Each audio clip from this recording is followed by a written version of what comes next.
started in 5, 4, 3.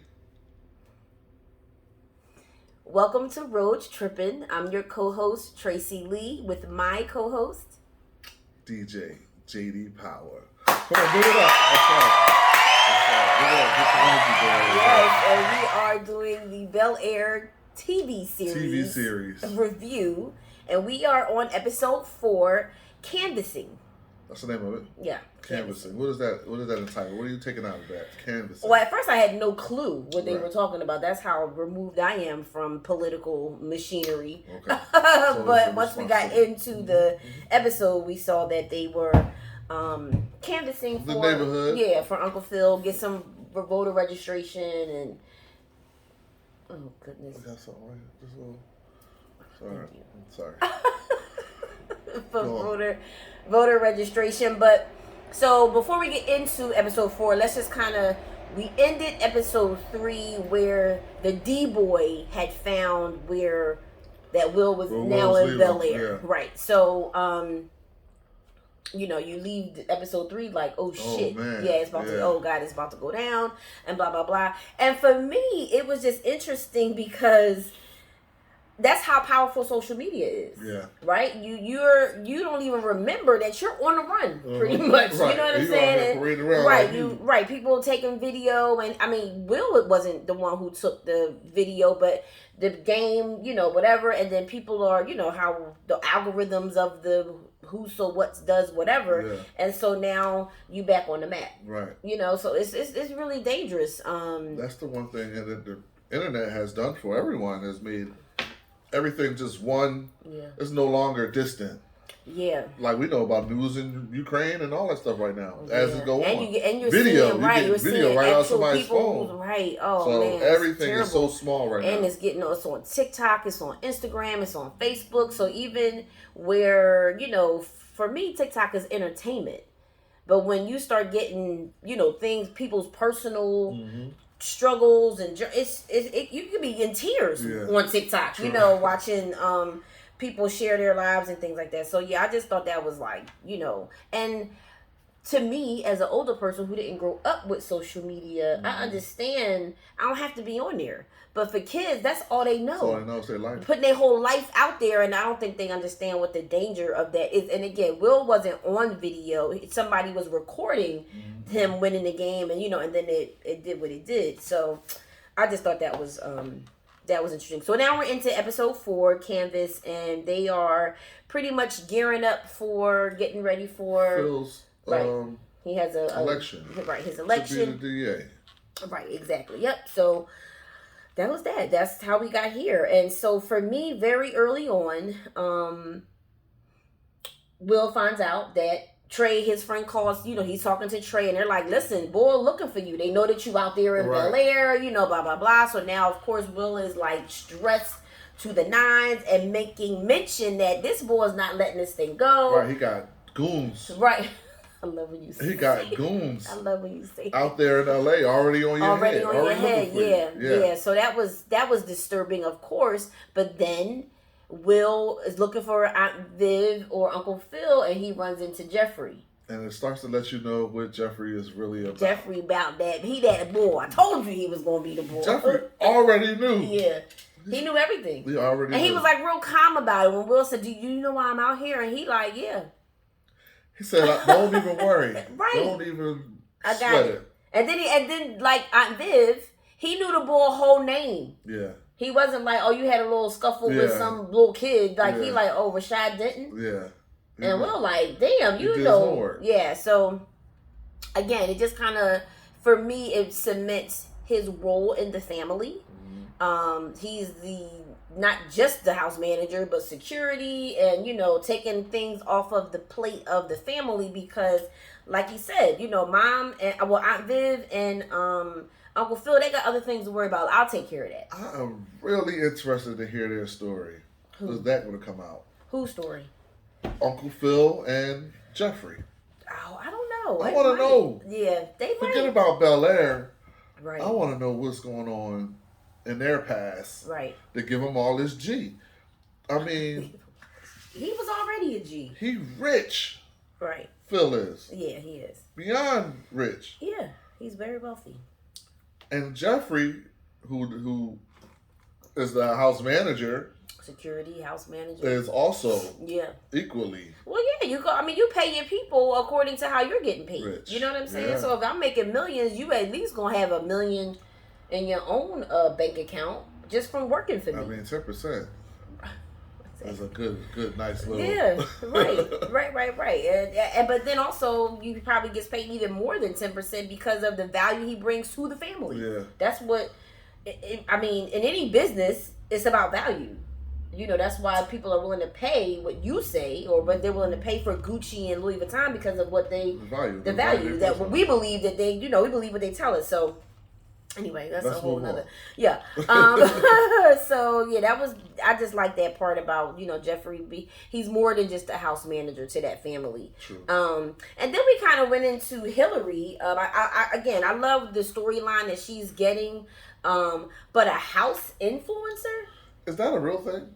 I meant to do some research on it, but I'm almost positive that it is. That it's really a thing that. People do. Yeah. Yeah, I'm so out of the loop with that. Yeah. I wanted to know if that is a real thing. I think it is. Well, let's say in California. Bel Air, right, I'm about to say they're in California. So they probably have things. Yeah, it may not be like that here in Philly, but if you're going out to, people are moving out to, it probably would be, I would say New York, LA, and then Atlanta might have like stuff like that going on because people move to these places to be discovered. To create the life that they, want to conquer and, all of that kind of stuff. So I think that I would believe that it's a real thing. But again, like you said, it just further lets me know how removed I am. And even in, I don't know. It can't be no different than, remember when they had the Real House in Philly? That's why I ended up. And Diddy had his house when they did the band. Well, it's all about being it's around. It's about a version of that, but more extreme. Well, yeah, more control of it too. But you need to be surrounded by your own creatives anyway. So it makes sense. Right. And everybody's talking and networking and sharing. Right. And so she might have 1 million followers and then you have 200,000 followers, but then just the relationship, the connection, the networks. Yeah. So I thought that was again, it just blew my mind because I didn't even know it was a thing. So I'm just like, wow, that's really something. But we also got to see that how hard it is. She's doing interviews and it's just like, it's the same as regular working, because you wanted to become a part of this house or whatever it's called. So I just thought it was just very interesting because I just don't know nothing about that kind of stuff. I didn't find this out, but I'll go back to that. I wanted to know who was the artist they were using for. I don't know. Yeah, for Aunt Viv's. Her paintings and stuff like that. But I know the art collection and this thing. Next thing ain't got nothing to do with nothing. But did you check out Uncle Phil's record collection in his office? No, I didn't look at it. I should have. But I do recall him vibing and jamming off the music under the headphones and chilling. Yeah, I mean, yes, but when you get a chance, when he's in his office, you gotta check out the wall of his records. Okay. It's crazy. No, I do remember seeing it, but it wasn't one of my highlighted. Well, it was for me. I definitely want to bite that. So if y'all see on the next episode behind me a bunch of records and I got my record player and I really want to put it on display. Yeah. So I just thought that was pretty cool. No, I love how black they keep it though on the whole show. Yeah. Him vibing, the records, the office, his the artwork on the walls, his brandy, the gear, the outfits, the dress. Well, it goes back to telling the black story. Yeah, the black story and keeping it, because here's the thing. We've been our generation and before us, we have been so thrown to the white story and making our story appealing to them, right? Mm-hmm. That they already in our life. Right. They in our life, and so it's not separate. That's really what it comes down to. That it's no separation of the black story, the white story, or a man's story to a woman's story. But it is definitely when you're the storyteller. Right. You get to input your stuff as opposed to now if I'm telling your story, I'm going to always give it the female perspective, which is appealing to other women, but to a man, he'll go, that is not, we don't do that, so I just think that that's why it's so important. It's super important to be able to have that.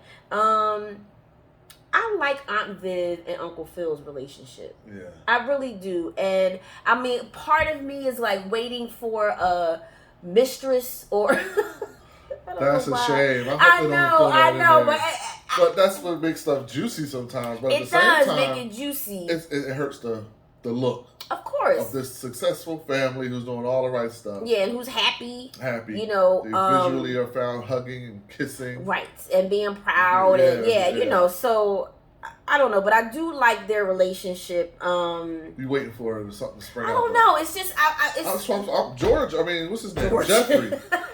Geoffrey. I thought they was gonna spring out something like they're a couple or something. No. Who? No, I'm waiting on it. Like no. Like they so close. Right. What did they do? Did they kill somebody? Together? Well, I think we're gonna find something out. Because I think they do? Why are they so tight? I think that Will's dad. Did they kill him? We don't know nothing about that. I know. We don't know if he's in jail. We don't know nothing. I can't wait to get to that part of the story. But I'm thinking like you, something's going to jump out, pop out, just disgrace this man's success, his legacy. Well, they already on the road. Because he's a handsome fella. Yeah. He's doing nothing wrong. He did put himself out there to save Will. Right. That's good. That's going to be the letting thing. You know that he has. Well, let's before we get into that. So back to Phil and Viv. I think what I'm feeling from the storyline so far is that there is a fine line between being a supportive partner from both sides. Okay. Right? So as they were getting ready to go canvas, you know, he made mention that she wasn't really doing well in the numbers. Okay. And she was just like, I already changed my hair. Like, I'm not about to, you know. And then he even had to, you know, just kind of ask her to tone it down. Yeah, tone it down and be mindful and watch what she say and, you know, different things like that. She wear her heart on her sleeve. She talking loud, give you all the stuff. That's what for sure, yeah. And but that's not what's needed right now for the campaign. Yeah, because it feels like an undercut. For him. They just need you to be submissive and. I hate that word, but yeah. They need you to be submissive. Don't talk. Don't say it voice again. yourself. Don't say it again. You are the side dish order. You're not the main course. You just sit there and be pretty, and that's it. Yeah. Like an arm candy should. Yeah, that's hard. It's hard to swallow. Yeah. It's hard to swallow. That's old school values. 2002, these women out here is talking. 2022. That's what I meant. Oh. No, in 2002, it's still the same to me. These last 20 years that went by so fast. Yeah. But yeah, so I just but then he did also make mention and bring up the point of she pretty much had to tell him the same when she was at the forefront. You know, he said, remember what you told me? Yeah. When I was talking, he was talking football. And I let you shine. Yeah, I said that. Why you shit on her like that? That's what y'all do. I let you shine. Like, y'all are a couple. I know, but that's shining more than the other. Well, but a lot of people don't have that thought process. That shit ain't right. I know, it's that's true. That's why y'all gonna keep y'all ladies, because y'all always out there trying to control something. Fellas. I agree. Y'all gotta relax. Right, and like you said, the main thing is if I'm shining, you shine. We're shining together. Yeah, that's what I love about you, though. Thank you. Yeah, because you don't ever hog nothing. You know, you play whatever role you need to play. When I shine, you shine. You know what I'm saying? Yeah. So it is a fine line, though. It's a fine line to be supportive, right? To be encouraging, but then also to hold you accountable. Yeah. Not to check you, but just to say, oh, that ain't really you. Like you turn it into, you know, and that's again the importance of a partner. I like to tell people, I'm gonna stand by right. I'm not just gonna be behind my husband or behind, you know. If you wrong, husband, we should have our relationship enough so that I can come and say, you know, you might want to check, you know, and you may not take it for what it is at the moment, but to know that, because I'm going to tell you this, if in many instances over my life, there's been a situation where it was like, damn, that's, I'm sad that it got here. And I blame you and your mate. Mm-hmm. You don't fuck with me. He don't fuck with me. I don't fuck with y'all, because he saw you was wrong. Mm-hmm. He was there. He know you off the chain or whatever. And I'm not saying I don't have any guilt in my part in it, but he didn't even say, damn, you cool with it being like this? So I blame both of you. So that's why, to me, it's important that you should be able to go, that ain't right. Or if I do agree with you, we ride it all the way out. But, you know, not, oh, that's my husband. He wrong though. So anyway, that's that. I do like that Ashley is getting a storyline. Yeah, everybody has their own storyline. Yeah, so but it took some time. We're on episode 4, right. So it took time for everybody to get their storyline. So I'm very appreciative for that, for the younger viewers or people who are at that age where because she's 12 now. Well, I think there seems like 12, not quite, maybe 13 something like that. 12, 13. So but then of course my favorite, we bring back my baby Jazz and Hilary. And their final meet up on each other. He crushing on her as hard as he can. Well, that's what's really funny to me is that on the Fresh Prince of Bel Air, he loved her. Jazz loved Viv. Hilary. Hilary. Right. I gotta get my name. Yeah. Jazz loved Hilary, right? Yeah. Yes, he loved her. He wanted all parts. So you would suspect that they would hook him up, but it's crazy because all the rules have changed. Yeah. Hilary's no longer an airhead. She's no longer that. Yeah. Jazz is no longer an airhead. Right. He's cool. Right. Savvy with it.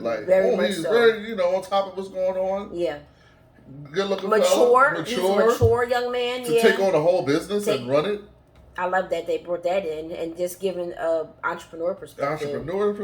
Yeah. That's not the. So the roles of Fresh Prince of Bel Air. Everyone's more serious. There's no more comedy. No. No one's a jackass anymore. No one's Hilary was an airhead. Yeah. And I think it goes back to making it more digestible. Okay. Right? The Fresh Prince of Bel Air, during that era, the TV execs wanted their people to watch the show. Okay. And how do we normally see black people as clowns, right? As the court jester, right? And so now we can still tell our story, take the same thing, revamp it in such a way that we're like, what is going on? Because we're so used to what it was, but again, giving everybody a more real role. Yeah. Don't get me wrong. I know people can be not up on things, but who the hell wants to be considered an airhead? Yeah. Nobody. Yeah, but Hilary's not. No. She's very in tune with everything that's going on. Mm-hmm. And her and Jazz, they haven't really hooked up yet. No. But they did open that door up. Yeah. And they have a commonality. Yeah. She's hustling, and she even said, I appreciate your hustle. I respect it for him taking over the store from his uncle and all that kind of stuff. And then she mentioned him being an Uber driver, so he got a bunch of hats that he's wearing and stuff like that. Right. And then, so, I think that, like I said, I love that storyline. I'm looking forward to seeing where that goes, even if it doesn't become romantic, but just her coming out of her Bel Air bubble. Right. And befriending somebody like Jazz who can really just be a good source of support. Right. And something that she's not familiar with. So I think that's really cool. And then with Will and Carlton, they going at it on the canvas. They're out there. Yeah. Now Carlton, he can't canvas nothing. He can't. He's so unrelatable. It's so good because people don't even like this boy. They don't even like Carlton. Other people who are watching the show, they were like, "Who's Tariq? Is that Tariq from Power?" No. Tariq, that's his name. That's his son's name. Yeah. He on that level. That's how much people don't like Carlton because they don't like Tariq in the show. So anyway, I just think it's really funny. But yeah, they heat up. But then it even brings back Jazz and his importance and his maturity when Will goes to the store to take a break from Carlton, and he like, so you trying to tell me this beef with your cousin is more important than bringing your boy out here? Right. So make it happen. Do what you gotta do. That's how you want to leave it, you know. So I just think that it's just nice to have a older person. Older perspective. Yeah, to kind of take you out of your juvenile, and it can't always be a parent. Right. You know, it can't always be the aunt or it got to be somebody that's kind of more close to your So Will's out here. Yeah. Canvassing and getting signatures and getting people to cutting grass. He doing everything he can, like a Philly hustler. Yes. Like a door-to-door salesman. Yeah, yeah. You say whatever you gotta say to get that signature. Yeah, but also from his perspective too. He's not. He doesn't even know the rules of the politics. He doesn't know. So he's coming from a more naive campaign, but that's relatable to the people. That's like he said. Every hood is the same. Every hood is the same, and that's a fact. You know, and so and when you do feel like your options are like, it's like one devil over another. You're like, neither one of them like me, or whatever. So it's really, it's interesting. It's interesting where they're going with this whole thing. So then we get to Will invites everybody and their mom to the. It was a private party. $500 a ticket or something like that. Yeah, for access. Yeah, access. He changed it all up, right? Invited everybody to the skating party and for free. They was a little pissed about it, but they got over it and it worked out pretty well. Yeah, and their whole family had a good time. I like to see that. Yeah. They had a good time. They switched it up. I mean, I was happy to see them on skates. I'm a big skater. Yeah. Southwest in the building. Elwood skating rink. What's going on? Yeah. So. But to see them skate, having a good time. I thought that was pretty cool. Yeah. Yeah. But I also thought that and maybe you might even be able to give some perspective for me. When Will met Lisa's dad in the bathroom. Yeah. And he really has like PTSD. Yeah. I was thinking that too. Yeah. Every time we see a cop. Yeah, and any authority in that vein, they always flashing back to. Well, you gotta remember that Will might have been facing some time. Yeah, real time. He had a whole gun charge. Right. What kind of time would he have gotten? Well, it was the first charge, first offense. He would have probably got a slap on the wrist. Okay. But would he have been a able gun charge, that started at a minimum of 5 years.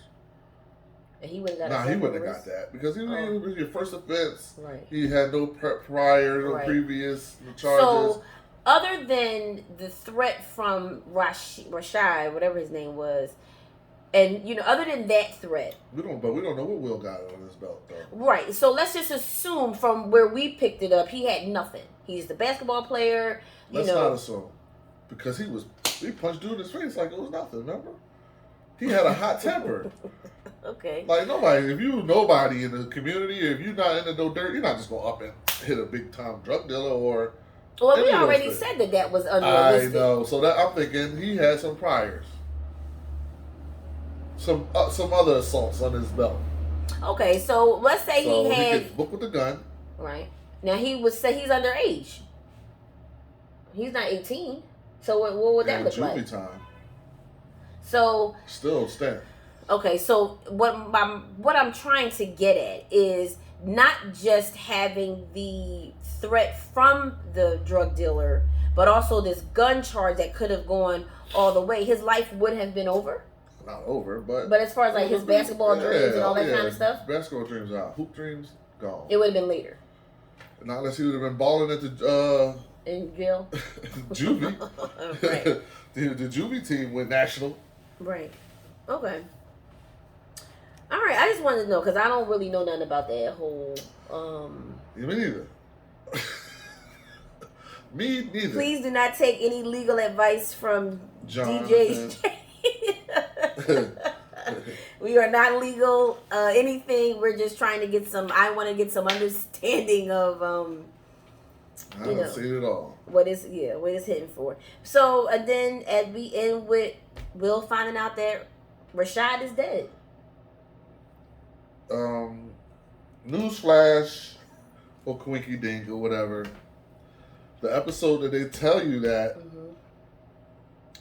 no, the episode that we find out about a little bit more about Geoffrey. This was it. Yeah. Yeah. He says, do you know about this guy? He said, don't worry about it, Will. Yeah. By the end of it, Rashad Denton is no more. Yeah, well, they even showed, though, when Geoffrey went to go talk to the extended security and was saying, you don't have to, you can die down the security on the family.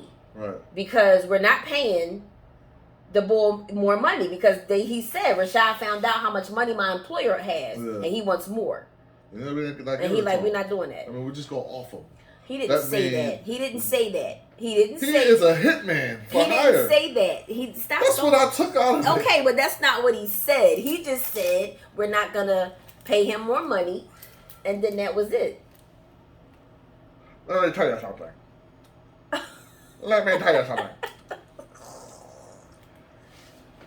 He said we not intending them to give him the money. Right.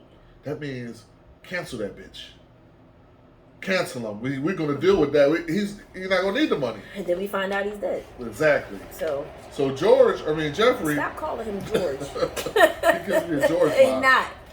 Geoffrey is a stone cold gun. Which goes back to his relationship with Phil.